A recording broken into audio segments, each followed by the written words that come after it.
এবার কড়া নজরদারি নবদ্বীপের গৌরাঙ্গ সেতুতে অপরাধমূলক কাজ এবং বেআইনি কার্যকলাপ আটকাতে জেলা পুলিশের এই উদ্যোগ। অত্যাধুনিক সিসিটিভি ক্যামেরা দিয়ে ঢেকে ফেলা হলো গৌরাঙ্গ সেতু। কৃষ্ণনগর জেলা পুলিশের নির্দেশে নবদ্বীপ থানার ভারপ্রাপ্ত আধিকারিক জলেশ্বর তিওয়ারির উদ্যোগে এই সিসি ক্যামেরার ব্যবস্থা করা হয়। নবদ্বীপ গৌরাঙ্গ সেতু এবং সেতু সংলগ্ন এলাকায় বেআইনিভাবে অতিরিক্ত ভারী যানবাহন চলাচল, অপরাধমূলক কাজ এবং দুর্ঘটনা কমাতেই এই বিশেষ উদ্যোগ পুলিশের। এই ক্যামেরা লাগানোর ফলে সেতুর ওপর দিয়ে অবৈধভাবে অতিরিক্ত ভারী যান চলাচল আটকানো যাবে বলে অনুমান করছেন স্থানীয়রা। নবদ্বীপ থানার ভারপ্রাপ্ত আধিকারিক জলেশ্বর তিওয়ারি জানিয়েছেন, কৃষ্ণনগর জেলা পুলিশের পুলিশ সুপারের নির্দেশেই এই সিসিটিভি ক্যামেরা বসানো হয়েছে। আপাতত সেতুর দুই মুখে দুটি এবং মাঝখানে একটি, মোট 3টি ক্যামেরা বসানো হয়েছে।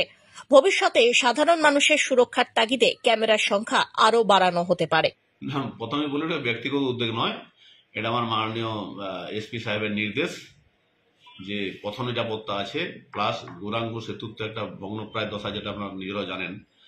তাতে যে হেভি ওয়েট গাড়ি যাচ্ছে মাঝে মধ্যে, তো সেগুলো ডিটেক্ট করা, প্লাস ওখানটায় গৌরাঙ্গ সেতুর যে দুই পারে যে জনগণ সন্ধ্যাবেলায় দাঁড়িয়ে থাকে, সেখানে অনেক রকম দুষ্কর্ম হয়, সেটা ডিটেক্ট করা, প্লাস অ্যাক্সিডেন্ট থেকে রক্ষা করা, কোনো কিছু হতে গেলে যাতে আমরা ডিটেক্ট করতে পারি, এগুলা দরকার আছে।